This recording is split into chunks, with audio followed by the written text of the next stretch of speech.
I'm Phyllis. I live in my van.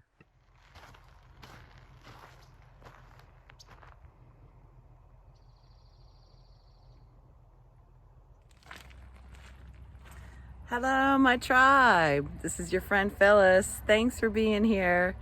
It's been 1 year since I've been living in this van, 1 year on the road. So I thought I'd tell y'all a few of the things that I've learned.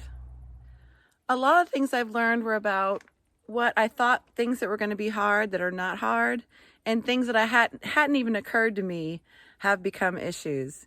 So I just wanted to share with you, just from my experience, and in case you're thinking about living on the road, what you might encounter that surprises you.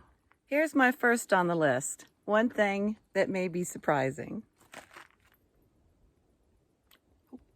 It's easy to poop in a bucket.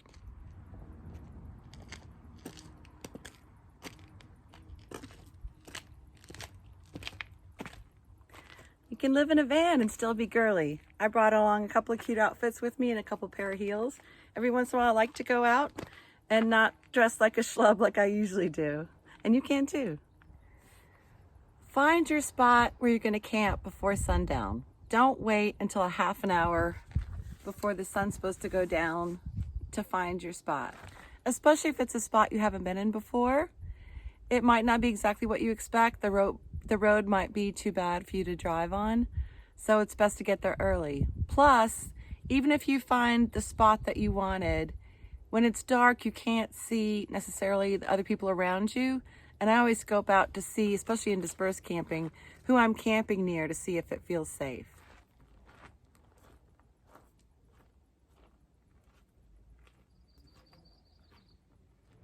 Other nomads are often happy to be spoken to. They might be looking for friends and a little bit lonely just like you are. And if you approach them in an open way and a respectful way, they're often more than happy to talk to you. If you go up to a new place and you see someone you might want to talk to, maybe another lady, what I do sometimes is I'll start walking around, and if I see someone I want to talk to, I'll stop and admire their rig. And they're usually more than happy to talk to you about their rig. And oftentimes more than happy to be spoken to and have a chat with someone and maybe sit by the fire. It can get lonely out here, and a lot of people are a little bit shy. So if you're a little bit outgoing like I am, just try saying hi. Also, another thing you can do is if you see people having a campfire, just walk up and ask them if you can join. And if you've got a stick of firewood under your arm, all the better. When you're with other nomads, especially people you don't know very well, maybe people you've just met, I highly recommend you don't talk politics. The country's so divided right now, and there's so many things we have in common, and I like to look for those. People tend to get heated when you talk politics, so really just kind of stay away from it.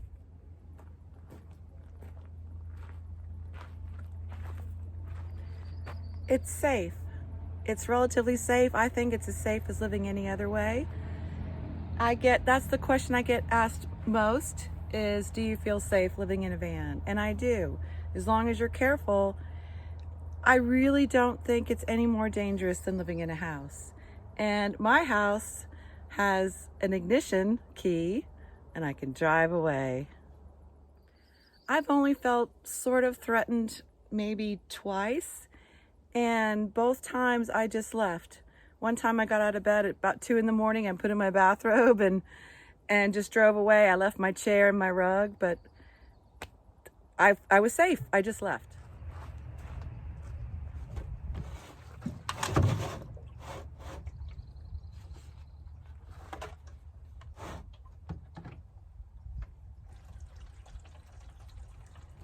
Water is precious. I never really thought about water before I went on the road, but when all your water is carried inside your vehicle, you really appreciate it. I shudder now to think of all the gallons and thousands and millions of gallons of water I flushed down toilets. You bring yourself with you. If you're trying to escape something besides your house or apartment or a regular life in the city, that's great, but you take yourself with you. So I'm sad sometimes just like I was before. I'm lonely sometimes just like I was before. Probably less of those two things, but I'm still me.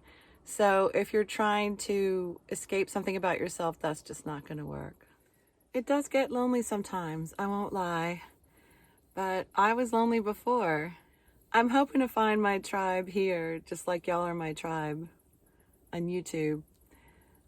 And I know it's going to happen sometime. It hasn't happened yet. And I have a few people I text and talk to on the phone, but I don't have people that I travel with.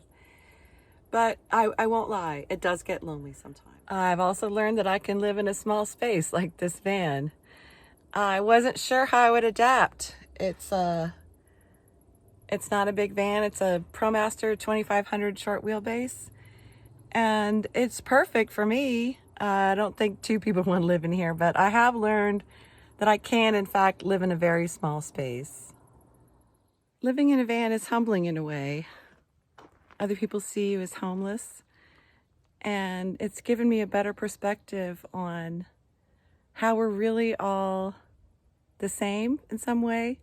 We all have value, and we all deserve dignity and respect. And I feel more connected with other people than I did before, and that's been a huge benefit to me. I've learned that I can handle pretty much anything that comes my way. I've had breakdowns in the middle of nowhere. I've gotten stuck twice, one time for 3 days. I've felt threatened by people. I've had law enforcement knocking on my door, threatening to arrest me. And you know what? It all worked out. I got this. And last but not least, what I've really learned is this is for me. This is my life, and I love it.